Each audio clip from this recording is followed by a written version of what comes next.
Air transit airline की flight 236 Toronto से Lisbon की तरफ जा रही थी। ये आधी रात का समा था और जहाज अटलांटिक ओशन के बीचों बीच 39,000 फीट के एल्टीट्यूड पे क्रूज कर रहा था। ये सिचुएशन पायलट्स रोज फेस करते हैं और इसमें कुछ भी एबनॉर्मल जैसा नहीं था।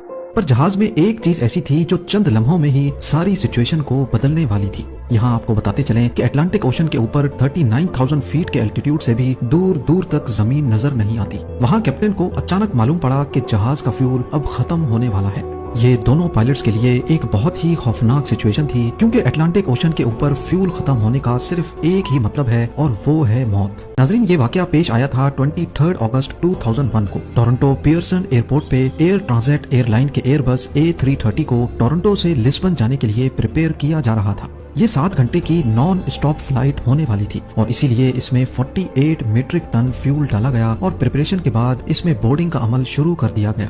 इस वक्त लोकल टाइम के हिसाब से रात के 9 बज रहे थे। फ्लाइट 236 में 293 पैसेंजर्स और 2 पायलट समेत 13 क्रू मेंबर्स सवार हो गए। Flight captain 48 years old Robert Piche थे, जिनको 16,000 आवर्स का फ्लाइट एक्सपीरियंस था। फर्स्ट ऑफिसर 28 साला डर्क डीगर थे और इनके पास भी 5,000 घंटों का एक्सपीरियंस था, जिसमें से 400 घंटे इन्होंने यही जहाज एयरबस A330 फ्लाई किया था। जहाज की बात की जाए तो ये उस वक्त का state of the art Airbus का A330 मॉडल था, जो सिर्फ 2 ही साल पुराना था। कुल मिलाकर बात यह है कि ना ही पायलट्स के एक्सपीरियंस में कोई कमी थी और ना ही जहाज में किसी किस्म का कोई फॉल्ट था। तमाम फ्लाइट चेक्स कंप्लीट करने के बाद पायलट्स फ्लाइट 236 को रनवे तक लेके गए और ATC की परमिशन से इन्होंने जहाज को टेक ऑफ कर दिया। टेक ऑफ के बाद पायलट ने जहाज का रुख अटलांटिक ओशन के उस पार लिस्बन की जानिब किया। चंद ही मिनटों में जहाज अपने क्रूजिंग एल्टीट्यूड 39,000 फीट तक जा पहुंचा। अमूमन इस तरह की लॉन्ग फ्लाइट्स पे पायलट्स का ज्यादा काम नहीं होता, क्योंकि ज्यादातर काम ऑटो पायलट सिस्टम ही करता है। पायलट सिर्फ सिचुएशन मॉनिटर करते हैं और कंट्रोल टावर को अपनी लोकेशन और अपडेट से आगाह करते रहते हैं। फ्लाइट 236 को टेक ऑफ किए 4 घंटे गुजर चुके थे। अभी तक सब कुछ नॉर्मल चल रहा था और पैसेंजर केबिन में ज्यादातर लोग रात होने की वजह से सो रहे थे। जहाज अटलांटिक ओशन के ठीक सेंटर में पहुंच चुका था और यही वो लम्हा था जब जहाज में एक मसला हो गया। कैनेडियन टाइम के हिसाब से रात के 1 बजे पायलट ने जहाज के इंजन नंबर 2 यानी जहाज के राइट इंजन में एक एबनॉर्मल रीडिंग नोटिस की। इंजन में ऑयल का प्रेशर ज्यादा शो हो रहा था, ऑयल की क्वांटिटी कम और ऑयल टेम्परेचर भी लो इंडिकेट हो रहा था। इस तरह का एरर पायलट्स अपने कैरियर में पहली बार देख रहे थे। उन्होंने फौरन फ्लाइट मैनुअल खोला और इस अजीब एरर के बारे में जानने की कोशिश की। नॉर्मली जब जहाज ऑपरेशनल होता है तो वक्त के साथ ऑयल टेम्परेचर बढ़ता है, लेकिन यहाँ वो लो टेम्परेचर इंडिकेट कर रहा था, जो कि किसी भी तरह नॉर्मल नहीं था। उनको फ्लाइट मैनुअल में इस एरर के बारे में कोई इन्फॉर्मेशन ना मिल सकी। पायलट्स ने कनाडा में एयर ट्रांजिट के मेंटेनेंस यूनिट से कांटेक्ट किया और उनको इस एरर के बारे में आगाह किया। बदकिस्मती से मेंटेनेंस यूनिट को भी इस एरर के बारे में मालूम नहीं था। उन्होंने पायलट को कहा कि वो इस एरर को मॉनिटर करते रहे, वो थोड़ी देर बाद उनसे दोबारा कांटेक्ट करेंगे। अगरचे जहाज के राइट इंजन में ऑयल की फॉल्टी रीडिंग्स शो हो रही थी, लेकिन परवाज में किसी किस्म का भी कोई मसला नहीं था। पायलट्स ये सोचकर रिलैक्स हो गए कि शायद कोई फॉल्टी सेंसर ऑयल की गलत रीडिंग्स दे रहा है। लेकिन आधे घंटे के बाद कैप्टन के सामने एक और एडवाइजरी मैसेज डिस्प्ले हुआ। ये मैसेज ऑयल से रिलेटेड नहीं बल्कि फ्यूल से रिलेटेड था। कमर्शियल एयरलाइंस का फ्यूल उनके विंग्स में इक्वली डिस्ट्रीब्यूटेड होता है और ये नोटिस किया गया कि फ्लाइट 236 के दोनों विंग्स में एक जितना फ्यूल नहीं है। राइट विंग में फ्यूल की क्वांटिटी लेफ्ट के मुकाबले में कम थी। अब नॉर्मली ये मसला भी इतना सीरियस नहीं होता, क्योंकि इस मसले को फ्लाइट के दौरान ही फिक्स किया जा सकता है। कैप्टन ने इस मसले को फिक्स करने के लिए क्रॉस फीड वाल्व खोल दिया, जिससे लेफ्ट विंग से फ्यूल राइट विंग में जाना शुरू हो गया और मिनटों में अब वापस दोनों विंग्स में फ्यूल की क्वांटिटी बराबर हो चुकी थी। इस बात को अभी 10 मिनट ही गुजरे थे कि कैप्टन को लो फ्यूल की वार्निंग दिखना शुरू हो गई। ये एक ऐसा मसला था जिसको कोई भी पायलट फेस नहीं करना चाहता, और वो भी पैसेंजर से भरे जहाज में। पायलट ने देखा कि राइट विंग में दोबारा से फ्यूल कम हो गया है और अब दोनों विंग्स को मिलाकर भी इतना फ्यूल भी नहीं है जिससे लिस्बन पहुंचा जा सके। अब की बार मामला सीरियस हो चुका था। अटलांटिक ओशन के बीचों बीच प्लेन को डाइवर्ट करने के ज्यादा ऑप्शन भी मौजूद नहीं थे। हकीकत में इनके पास एक ही ऑप्शन था और वो था एजोर्स आइलैंड। ये आइलैंड्स अटलांटिक ओशन में मौजूद पोर्चुगल टेरिटरी का हिस्सा हैं, जहां टर्सेरा नामी आइलैंड पर एयरपोर्ट मौजूद है। कैप्टन ने पहली फुर्सत में सेना मेरिया ATC से राब्ता किया और उनको बताया कि वो इस एयरपोर्ट पे फ्यूल शॉर्टेज की वजह से लैंड करने जा रहे हैं।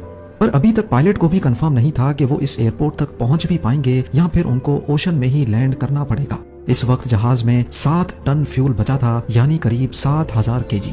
देखने में तो ये बहुत ज्यादा है, लेकिन असल में ये A330 की फ्यूल कैपेसिटी का सिर्फ 6% फ्यूल था और वो भी बहुत तेजी से कम होता जा रहा था।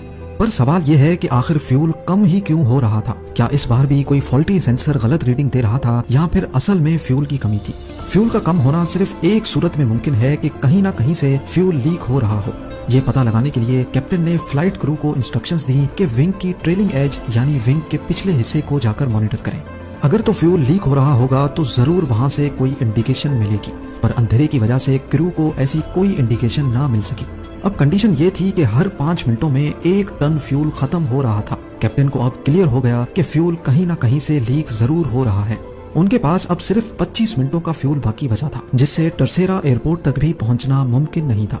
इस दौरान कैप्टन और फर्स्ट ऑफिसर लगातार मेंटेनेंस यूनिट और ATC से कांटेक्ट में थे। मेंटेनेंस यूनिट ने कैप्टन को इंस्ट्रक्शंस दी कि वो फ्यूल लीकेज को कंफर्म करने के लिए जहाज को 39,000 से 20,000 फीट तक लेकर जाएं, पर कैप्टन ने ऐसा करने से इनकार कर दिया, क्योंकि पायलट का मानना था कि अगर फ्यूल लीकेज कंफर्म भी हो गई तो जहाज को वापस ऊपर लेकर जाना पॉसिबल नहीं होगा। एटलीस्ट उनके पास अभी 39,000 फीट पर ग्लाइडिंग का ऑप्शन तो बाकी है।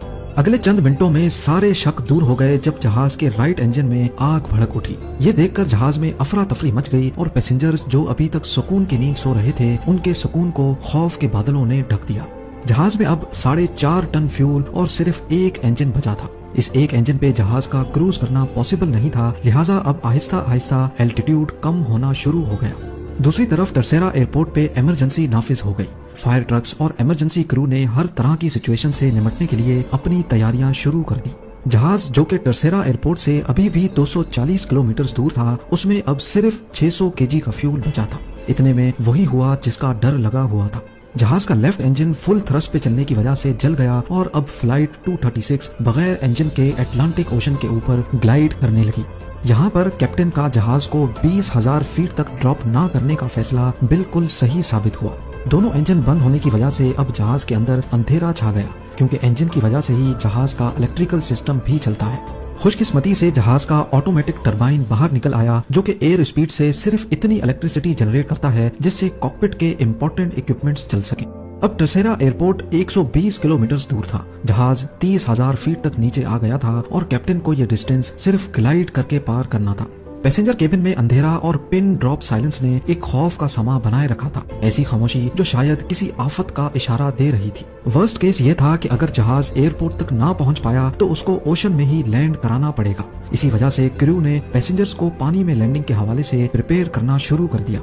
ओशन में लैंडिंग हर तरह से खतरनाक होती है, क्योंकि अगर तो पैसेंजर इम्पैक्ट से बच भी गए तो पानी में डूब सकते हैं, और अगर पानी में नहीं डूबे तो ठंडे पानी की वजह से हाइपोथर्मिया से मर सकते हैं। अब नॉर्मली बगैर इंजन के पैसेंजर प्लेन को ग्लाइड करना बहुत मुश्किल होता है। सब कुछ प्लेन के पिच कंट्रोल पे डिपेंडेंट था, जिसको पायलट मैनुअली स्टिक से कंट्रोल कर रहे थे। जहाज का एल्टीट्यूड 2000 फीट पर मिनट के हिसाब से ड्रॉप हो रहा था, यानी अगले 15 मिनटों में या तो जहाज एयरपोर्ट पर पहुंचेगा या फिर ओशन में। जब प्लेन का डिस्टेंस टर्सेरा एयरपोर्ट से 15 किलोमीटर रह गया तो इसका एल्टीट्यूड 13,000 फीट था, और नॉर्मली इतने डिस्टेंस पर एल्टीट्यूड 3000 फीट रखना होता है। अब अगर तो पायलट ने नोज डाइव करके अपना एल्टीट्यूड कम किया तो प्लेन की स्पीड बहुत तेज हो जाएगी और इस सिचुएशन में क्रैश लैंडिंग के इम्कान बहुत ज्यादा होते हैं। इसीलिए पायलट ने जहाज को वहीं एक 360 चक्कर लगवाया। ये चक्कर जब कंप्लीट हुआ तो एयरपोर्ट से डिस्टेंस उतना ही था, जबकि एल्टीट्यूड 5000 फीट तक ड्रॉप हो चुका था। ये एल्टीट्यूड अभी भी ज्यादा था, पर इतना ज्यादा नहीं कि एक और 360 लगाया जा सके। इसीलिए पायलट ने जहाज की पोजीशन रनवे की सीध में की और इसको चंद एस टर्न्स लगवाए। एस टर्न्स की वजह से जहाज का रनवे से डिस्टेंस मजीद बढ़ गया और उसको एल्टीट्यूड कम करने का मजीद टाइम मिल गया। नॉर्मल हालात में लैंडिंग के वक्त फ्लैप्स ओपन रखे जाते हैं, जिससे ड्रैग पैदा होता है, और इंजन थ्रस्ट बढ़ा दिया जाता है, जिससे प्लेन की नोज ऊपर हो जाती है। पर फ्लाइट 236 के पास इंजन थ्रस्ट तो था नहीं, इसीलिए ये लैंडिंग नॉर्मल लैंडिंग से बहुत अलग और बहुत खतरनाक भी थी।